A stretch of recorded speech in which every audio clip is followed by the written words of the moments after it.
सांग्रांसला बुबाग्रा खट आग्रनि प्रज्ञा भवन destination Tripura investment submit 2021 पांडा संसावै रिजाखा माजका हासरी मंत्रिग्रा बिप्लब कुमार देव सनाम खट ते बानिया तांगपेतनी मंत्री मनोज कांति देव टीआईडीसी नि चेयरमैन टिंको रॉय खबै हास्तिनि फातार हाकतनि फाइनाय बानिया ख्लायनाय र आसाले मंत्रिग्रा बाहायके हास्तिनि सनाम खरंनो हामख्राय ख्लायमान आबुनि लगे लगे हास्तिनो बाहायके बानियानि लामाते बुसकांगो आगोगै tlangै मान आकरनते नांगमनि कक्साबि खनारिखा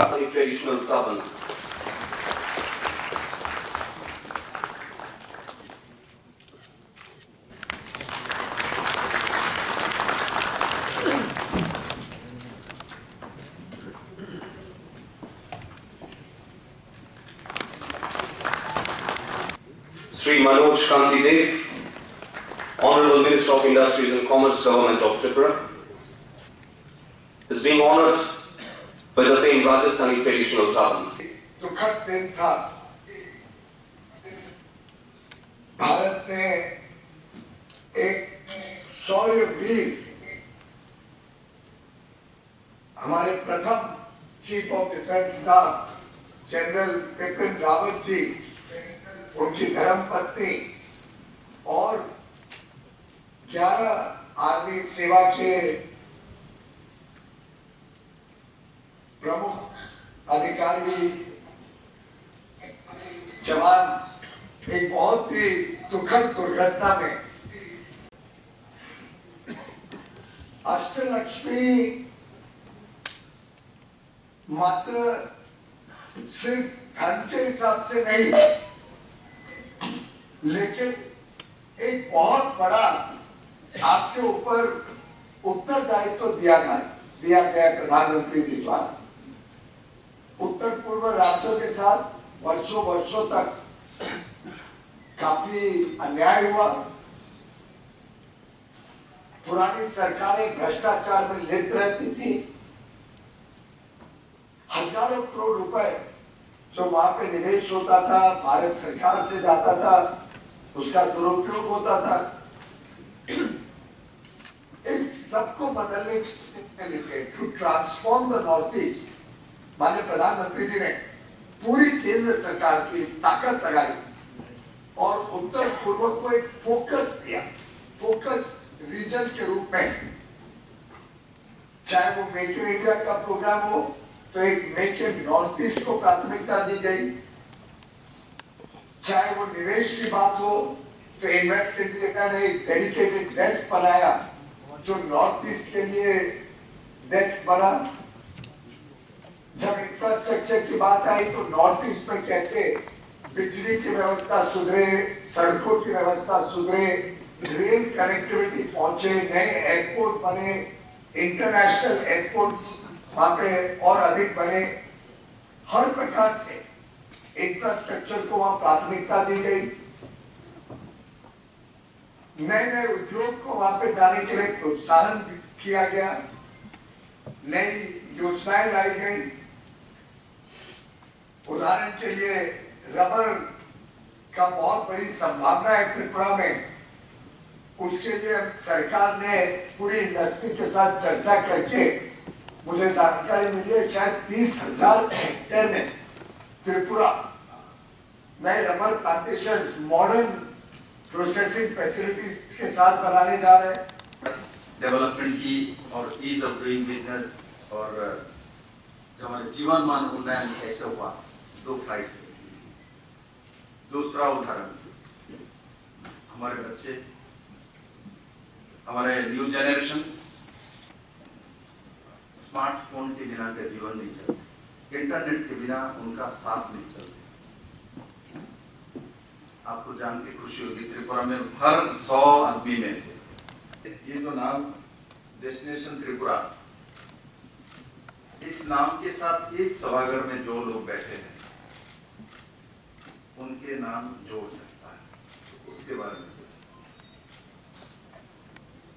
जीवन में कुछ करना है तो नया करिए, पुराने रास्ते में चले वो चलने के लिए,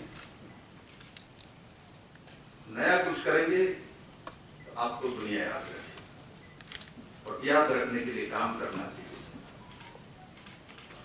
और उसी दिशा में एक डेस्टिनेशन त्रिपुरा का जो 2 दिन की जो समिति लिया गया है त्रिपुरा में, बड़े बड़े कंपनी में कितना डायरेक्टर होती है, बोर्ड ऑफ डायरेक्टर 5, 10, 15। हमारे कितने IAS ऑफिसर है त्रिपुरा में?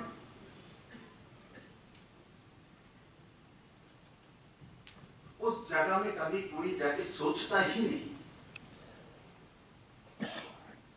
हमारे यहां से एक IAS ऑफिसर को मैं देखता हूं, कभी कभी वॉलंटियर रिटायर लेके चले जाते हैं, तो एक बड़े बड़े कंपनी का CEO बन के जाके लाखों करोड़ रुपए का इन्वेस्टमेंट कराता है। वहां कर सकता है, यहां क्यों नहीं कर सकता है?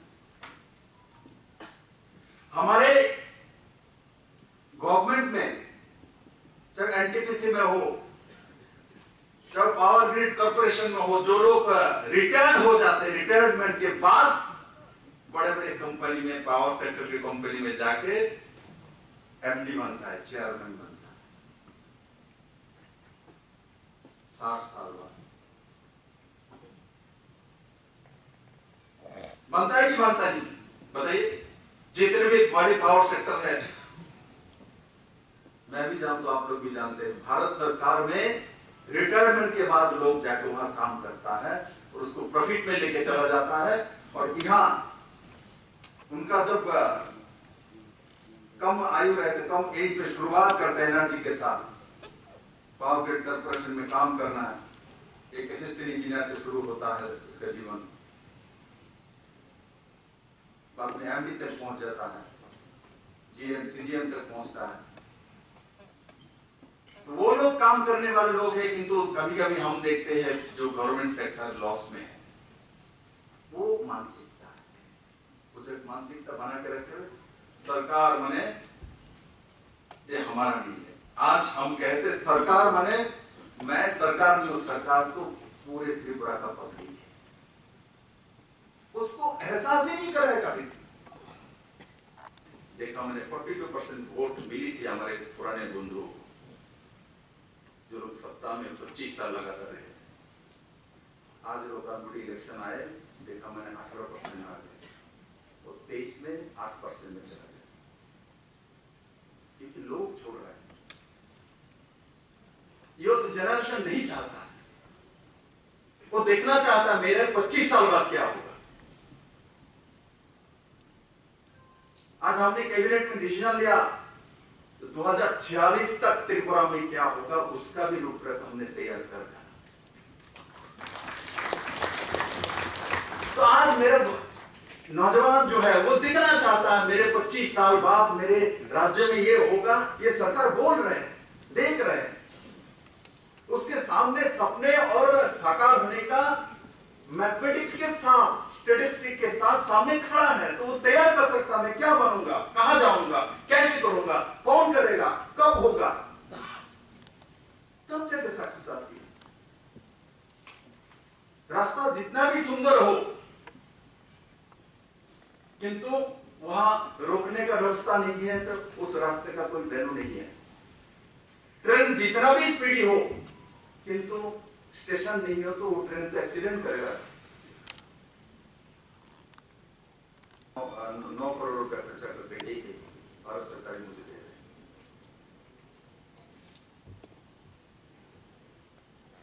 हमारे यहाँ दिल्ली से डायरेक्ट फ्लाइट आती है, 2-2, पहले एक भी नहीं आती थी, क्योंकि 10 पैसेंजर नहीं मिलता था, क्योंकि यह सत्ता में जो लोग बैठे हुए थे वो ताला लगने वाले लोग थे। तो कोई बिजनेसमैन, कोई लोग क्यों आएगा त्रिपुरा? वो लोग चाहते भी नहीं थे, क्योंकि लोग आए तो एक्सपोजर मिलेगी, तो लोग इनकी व्यवस्था को छोड़ देगा। इनको क्या पता है, मोदी ने लिया, राजधानी एक्सप्रेस ले आया, हमसफर एक्सप्रेस ले आया। जिस दिन त्रिपुरा में त्रिपुरा सुंदरी एक्सप्रेस आया था, उसी दिन मैंने मान लिया था जो सत्ता बीजेपी का आने वाली थी, अभी एक्सपोजर नहीं। ट्रेन जाएगी त्रिपुरा सुंदरी एक्सप्रेस, और पूरे दिल्ली से चलते हुए हर प्रदेश घूमते हुए जब त्रिपुरा में जाएगी, त्रिपुरा के लोग जब ये सब प्रदेश होके जाएगा, तो अपने आप उनको एक्सपोजर मिलेगा। आम लोग जैसे ही एक्सपोजर मिलेगा, तो इनकी व्यवस्था को छोड़ दें।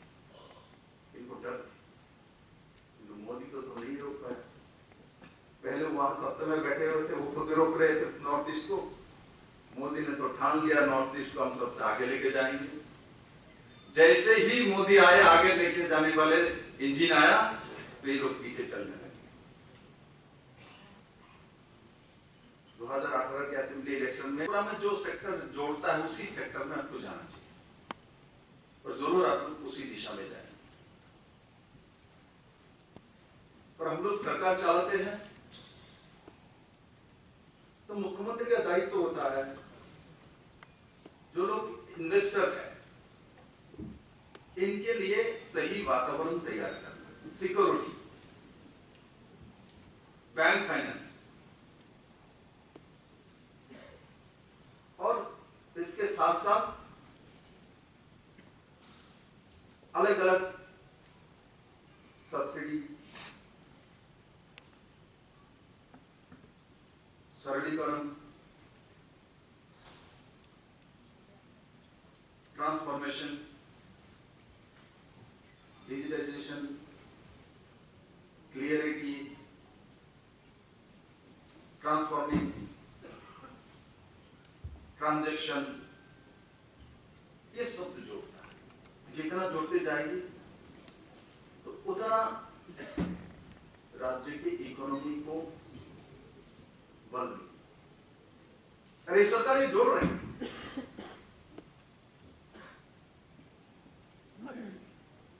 ऐसे में भी मैं आप लोगों को बोलूंगा, मैं एक बात आपको पूछना चाहता हूं सभी लोगों से।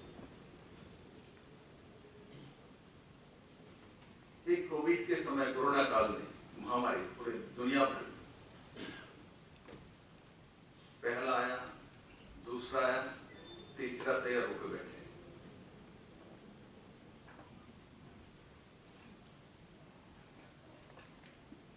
यहाँ जो लोग यहाँ बैठे हुए हैं, किस किस को कोविड मैंने कोरोना के शिकार हुए? तो मैं हुआ था। और किस किस को भी? जरा हाथ उठाइए। आज भी प्रधानमंत्री है, पहले भी प्रधानमंत्री थे। जब कोरोना के मुकाबला सभी देश एक साथ कर रहे थे, मोदी ने भी मुकाबला किया 130 करोड़ जनता को लेकर। और जब यूरोपियन कंट्री, अमेरिकन जो व्यवस्था, टीकाकरण की व्यवस्था किया है, तो भारत में भी एक ही साथ वो किया। 12 साल बैठे नहीं रहे हम, ना उनके ऊपर भीख मांग रहे थे हम। हमने लोगों को जीवन दिया इस कोरोना में। माननीय प्रधानमंत्री जी ने व्यवस्था की, दूसरे देश को दिया है। तो आज कितना परिवर्तन हुआ आप देखिए। जिस किसी भी महामारी के लिए जब टीकाकरण तैयार होती थी तो भारत में आने में 12 साल, 15 साल, 20 साल लगती थी। जिनके पास पैसे है, धन है, वो जाते थे यूरोप में, जाके वो टीका लेके आते। भारत के गरीब को, मध्यवित्त को इसका अधिकार नहीं। आज हम उस दिशा में चले गए। जब वहां की कंपनीज ने टीकाकरण का आविष्कार किया तो हमारे यहाँ भी दो कंपनी ने करके दिखा। यहाँ टीकाकरण किस किस को भेजा? हाथ उठाइए। हमारा हुआ है, सभी को हो गया। मैंने सबका था, सबका विकास हो गया। अब मैं बोलता हूं आप लोगों को, दिल्ली, मुंबई, कोलकाता, चेन्नई, हैदराबाद, पुणे, बिजनेस करिए, इन्वेस्टमेंट करिए, किंतु मोदी जी का मंत्र जान है तो जहान। इस पर हमको सभी लोगों को मालूम था।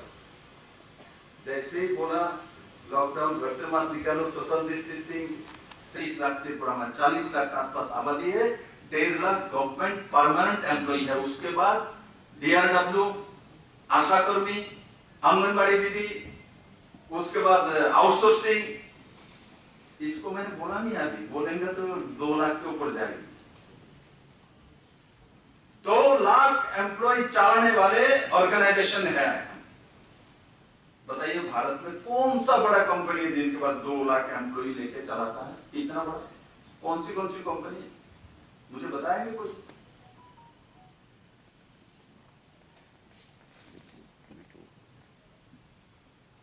उस जगह में सोचा ही नहीं। सरकार माने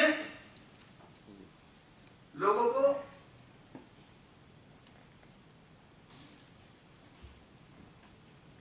खाने का व्यवस्था करने का माध्यम ऐसा मानक थे। आज मोदी जी ने और मोदी जी के दिशा निर्देश से ये सरकार उस दिशा में काम करती है। खाने के लिए हम काम नहीं करते सरकार में, हम देश बनाने के लिए काम करते हैं। हम त्रिपुरा को नया त्रिपुरा बनाने के लिए काम करते हैं।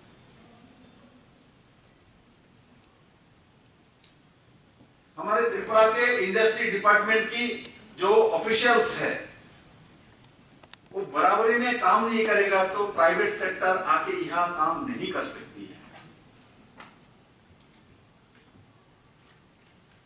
इसलिए सरकारी व्यवस्था और जो प्राइवेट इंडस्ट्रियल हो, जो भी हो व्यवस्था, बराबर में चलना है। और मैं तो कहता हूं सरकारी व्यवस्था उससे तेजी से चलना चाहिए क्योंकि एम्प्लॉयमेंट हमारे पास ज्यादा है। अरे हमारे त्रिपुरा के छोटा राज्य में कितना आईएएस है हमारे पास, कितना आईपीएस है, उसके बाद स्टेट कैडर है, इतने सारे वेरिएशन है, इतने सारे प्रकार है। अरे सरकार तो कोई भी अपने आप चलती है व्यवस्था है।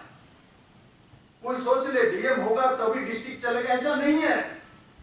डीएम छुट्टी में जाता है तब भी चलता है डिस्ट्रिक्ट, एडीएम भी चला जाए तब भी चलता है, तीनों को मैं एक साथ छुट्टी देता हूं कभी कभी तब भी चलता है। क्यों चल रहा है? कौन चला रहा है? वो व्यवस्था है, वो अपने आप चलती है। किंतु उस व्यवस्था में नया पालक कौन लगा सकता है?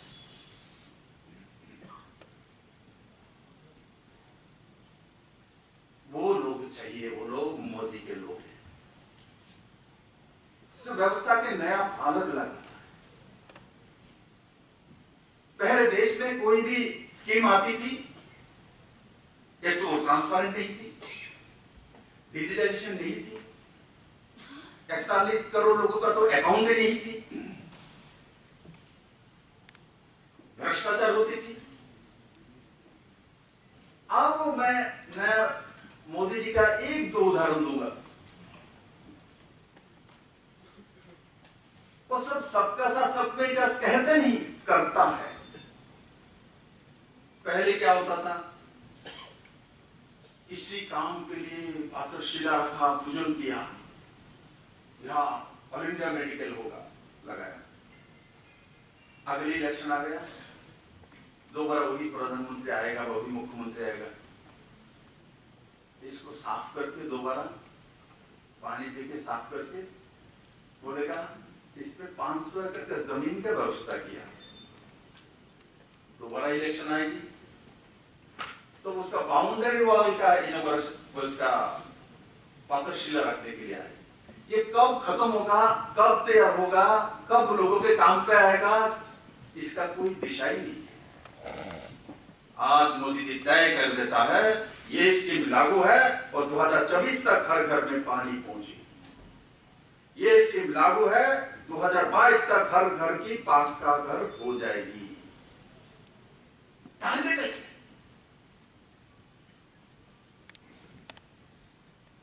पहले सब जो अपने जीवनी शक्ति बढ़ाने के लिए, ऑक्सीजन के लिए, रिफ्रेशमेंट के लिए, फ्रेशनेस के लिए त्रिपुरा में आइए। और जो सेक्टर की आलोचना हुई है, एक तो पैकेजिंग इंडस्ट्री खुलना है, क्योंकि हम कुछ भी बनाएंगे, कुछ भी करें, अच्छे पैकेजिंग के बिना वो बिकता नहीं। हमारे यहाँ मल्टी स्टोरी कंपनी जब आई थी देश में, मुझे याद है प्रोक्टर गैम्बल अन्ना ये सब चल रहा था हमारा। लाक्स तब भी बनते थे, आज भी लाक्स बनता है। लिरिल तब भी बनते थे, आज भी लिरिल बनता है। पहले आके क्या किया था, मनमोहन सिंह आके बाहर के इन्वेस्टर क्या किया आपने? हमारे ही कोलगेट को, हमारे ही लक्स को, हमारे लिरिल को ले लिया, लेके पैकेटिंग नया तरीके से। मुझे याद है पहले हम लक्स साबुन लेते थे तो कागज का था, पानी लगी तो कागज भीग जाता था, लग जाता था। उसके बाद इन्होंने क्या किया, लेमिनेटेड बॉक्स बना के इसके अंदर रख दिया, रख के 9 रुपए का लक्स साबुन को कर दिया कितना, 22 रुपए। पैकेट में कितना खर्चा हुआ, 5 रुपए, 6 रुपए, 9 से 15 रुपया कर दिया, 22 रुपए। हम देख के अच्छा नया लक्स है, खरीद रहे। देखो पानी में खराब नहीं हो रहा है बॉक्स। तो दुनिया में पैकेटिंग का खेल है। मैं देखता हूं कभी कभी जैसे ड्राई फ्रूट्स माना जाता है बड़े ये अच्छे गिफ्ट हैं, तो दीपावली के समय, दुर्गा पूजा के समय आप लोग ये सब भेजते हैं, हमारे पास आता है। तो ड्राई फ्रूट्स को हीट देके और उसके बाद उसको पैकिंग करने का, तो अभी तो नया टेक्नोलॉजी आई है उसमें करें तो ड्राई फ्रूट्स का मैं देखता हूँ उसमें लिखा है कितना है, 500 ग्राम कितना है, इसमें लिखा है 2000 रुपए, 500 ग्राम 2000 रुपए में बेच रहे हैं। क्या काजू बादाम 1 किलो 4000 रुपए, किसका पैकेटिंग का? हाँ उसमें जो एयर टाइट रहता है वो सब वो तो रहेगा, थोड़ा साइज अच्छा रहेगा, एयर टाइट रहेगा, तो इसीलिए 4000 रुपए, 4000 रुपए पैकेजिंग का खेल है। इसलिए यहाँ जो भी हम तैयार करेंगे उसको अच्छे ढंग से पहले पैकेजिंग का व्यवस्था करना। त्रिपुरा बहुत बड़ा राज्य नहीं है, छोटा राज्य है।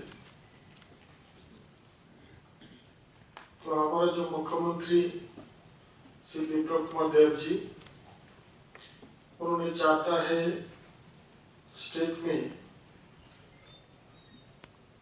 बहुत ज्यादा इंडस्ट्री हो जाए। इंडस्ट्री होने से स्टेट का इकोनॉमी भी बढ़ेगा और हमारा जो बेरोजगारी है उनको रोजगार भी मिलेगा।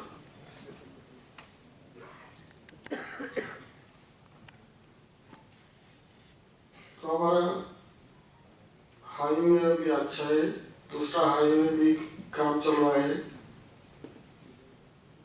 यार ये काफी सब स्टेट से सब जुड़ा हुआ है। रेलवे कनेक्टिविटी भी अच्छा है, इंटरनेट कनेक्टिविटी भी अच्छा है और बांग्लादेश का साथ हमारा बिजनेस भी अच्छा है और इंडस्ट्री करने के लिए इलेक्ट्रिसिटी और गैस का जो जरूरत है वो भी हमारा स्टेट में मौजूद है। हम लोग चाहते हैं आप लोग आइए हमारा स्टेट पे और इंडस्ट्री करिए और स्टेट को आगे बढ़े। हमारा स्टेट में रबर, देश में जो रबर होता है केरल के बाद दूसरे राज्य त्रिपुरा, इसमें सबसे ज्यादा रबर प्रोडक्शन होते हैं।